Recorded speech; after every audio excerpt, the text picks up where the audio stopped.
Justice Barrett wrote a dissent which Justices Kagan and Sotomayor joined. In her dissent, Justice Barrett wrote, Joe Fisher allegedly joined a mob of rioters that breached the Capitol on January 6, 2021. At the time, Congress was meeting in a joint session to certify the Electoral College results. The riot forced Congress to suspend the proceedings, delaying it for several hours. The court does not dispute that Congress's joint session qualifies as an official proceeding, that rioters delayed the proceeding, or even that Fisher's alleged conduct, which includes trespassing and a physical confrontation with law enforcement, was part of a successful effort to forcibly halt the certification of the election results. Given these premises, the case that Fisher can be tried for obstructing, influencing, or impeding an official proceeding seems open and shut. So why does the court hold otherwise? Because it simply cannot believe that Congress meant what it said. Section 1512C2 is a very broad provision, and admittedly, events like January 6 were not its target. Who could blame Congress for that failure of imagination?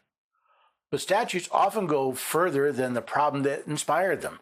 And under the rules of statutory interpretation, we stick to the text anyway. The court, abandoning that approach, does textual backflips to find some way. So why do Justices Barrett, Kagan, and Sotomayor not understand that taking a subsection of law out of context is not only judicial malpractice, but certainly bad behavior? I believe is because it does not get them to the outcome they desire, the severe punishment of those who would challenge an election with physical intervention. There is no getting around it. Section 1512C2 is an expansive statute.